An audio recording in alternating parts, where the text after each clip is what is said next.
ہمارے معاشرے میں بدعنوانی کو، بددیانتی کو روکنے کے لیے، اس بددیانتی کا سدباب کرنے کے لیے مختلف ذرائع پر غور تو کیا جاتا ہے، لیکن افسوسناک پہلو یہ ہے کہ کرپشن کے خاتمے کے لیے جو ادارے قائم کیے جاتے ہیں وہ ادارے بھی کرپشن کا شکار ہو جاتے ہیں۔ کوئی بھی شخص اس حقیقت سے انکار نہیں کر سکتا کہ برائی کے راستے میں سب سے بڑی رکاوٹ انسان کا ضمیر ہوا کرتا ہے۔ برائی کے راستے میں جو سب سے بڑی رکاوٹ بنتا ہے وہ انسان کا دل ہے۔ اگر دل کے اندر خدا کا خوف موجود ہے، اگر ضمیر زندہ ہے، اگر دل میں اس بات کا احساس ہے کہ میں یہ برائی کر رہا ہوں، میرا رب مجھے دیکھ رہا ہے، اگر یہ میں برائی کروں گا تو قیامت کے روز مجھے میرے رب کے حضور اس کا جواب دہ بھی ہونا ہے، میں یہ برائی کر رہا ہوں، قیامت کے روز اپنے نبی کی بارگاہ میں کیا منہ دکھاؤں گا۔ جب انسان کا ضمیر زندہ ہو، جب دل میں خدا کا خوف پیدا ہو، جب انسان کا تعلق دین کے ساتھ مضبوط ہو، تو پھر سر عام تو کجا انسان تنہائی میں بھی کرپشن نہیں کرتا، انسان تنہائی میں بھی بددیانتی سے کام نہیں لیتا، پھر وہ تنہائی میں بھی ایمانداری سے کام لیتا ہے۔ بددیانتی سے بچنے کے لیے، ان برائیوں سے بچنے کا صرف ایک ہی راستہ ہے، وہ ہے دین سے تعلق کا مضبوط ہونا۔ اگر انسان کا دین سے تعلق مضبوط ہے، اگر انسان کے دل میں خدا کا خوف موجود ہے، اگر انسان کا ضمیر زندہ ہے، تو پھر انسان سر عام تو کجا تنہا بھی ہو تو وہ برائیوں سے اپنے آپ کو محفوظ رکھتا ہے، وہ برائیوں سے اپنے آپ کو بچا کر رکھتا ہے، وہ بددیانتی اور کرپشن سے کام نہیں لیتا۔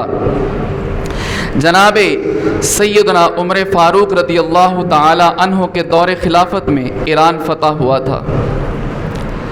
تو جب ایران فتح ہوا تو وہاں سے مسلمانوں کو شاہی خزانہ اور دیگر بے شمار مال غنیمت ملا، بے پناہ مال غنیمت ملا۔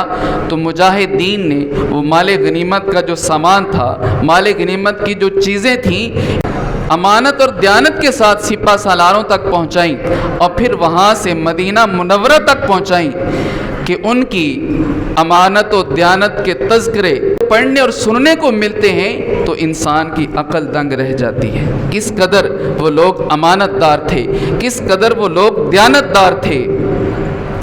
اور اسی موقع پر حضرت ابو عبیدہ عنبری علیہ الرحمہ فرماتے ہیں کہ ہم مال غنیمت جمع کر رہے تھے، ایک آدمی نہایت ہی قیمتی سامان لے کر ہمارے پاس آیا اور تمام سپاہی اس کی دیانت داری کو دیکھ کر حیران رہ گئے، حالانکہ وہ ان مجاہدین کے لیے اجنبی بندہ تھا، اجنبی شخص تھا، اور جو سامان لے کر کے آیا تھا، حضرت ابو عبیدہ فرماتے ہیں کہ ہم نے اتنا قیمتی سامان اور نہیں دیکھا تھا جتنا قیمتی وہ لے کر کے آیا تھا۔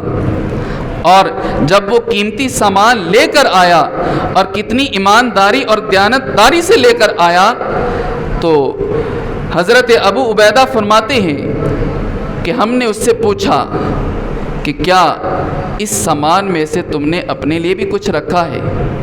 کیا اس سامان کو دیکھ کر تمہاری نیت خراب نہیں ہوئی؟ اس نے کہا نہیں، میں نے ایک سوئی جتنی چیز بھی اپنے لیے نہیں رکھی، اور کہنے لگا اللہ کی قسم اگر میرے دل میں خدا کا خوف نہ ہوتا تو میں یہ سامان یہاں لے کر ہی نہ آتا۔ تو ثابت کیا ہوا جناب؟ برائی سے بچنے کا واحد ایک ہی ذریعہ ہے کہ انسان کا تعلق دین سے مضبوط ہو جائے، انسان دین کے ساتھ جڑ جائے، دل کے اندر خدا کا خوف پیدا ہو جائے، وہ کہنے لگا اللہ کی قسم اگر میرے دل میں خدا کا خوف نہ ہوتا تو میں یہ سامان یہاں لے کر ہی نہ آتا۔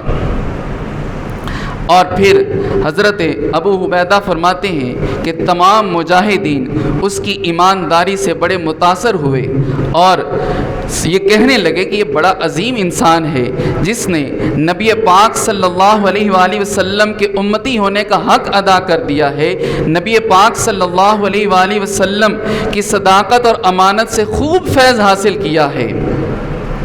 اور حضرت ابو عبیدہ فرماتے ہیں کہ ہم نے اس آدمی سے پوچھا کہ بندہ خدا ذرا بتا تو صحیح تو کون ہے، ذرا اپنا تعارف تو کروا۔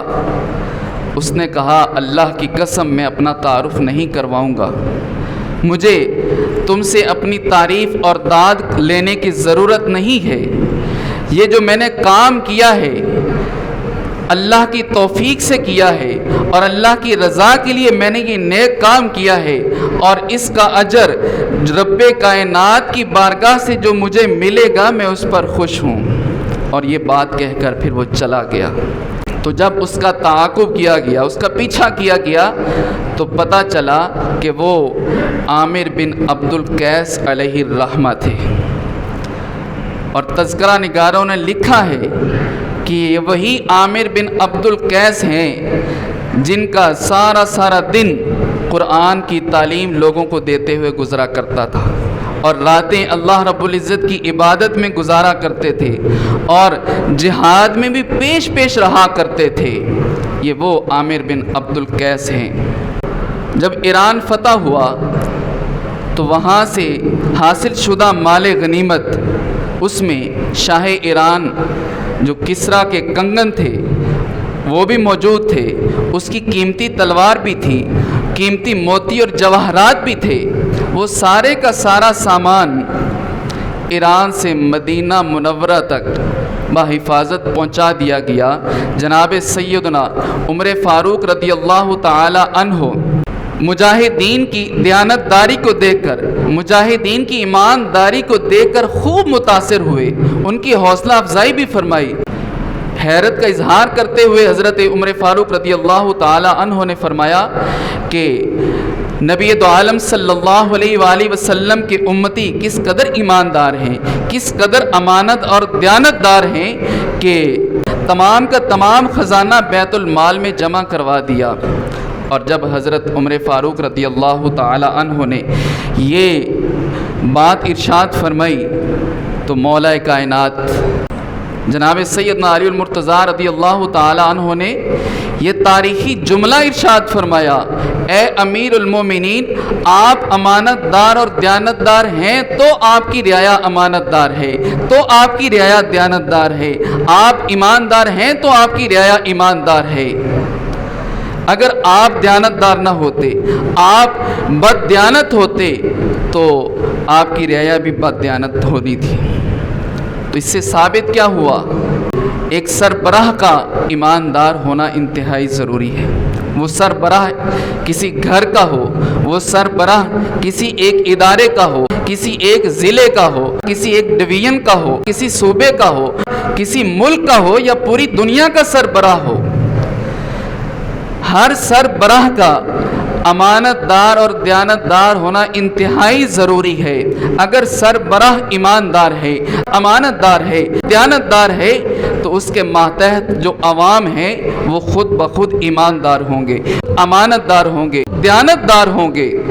آج ہمارے لیے لمحہ فکریہ ہے کہ اس وقت ان مجاہدین نے دیانتداری سے وہ سارے کا سارا سامان مدینہ منورہ کے بیت المال میں بحفاظت جمع کروا دیا۔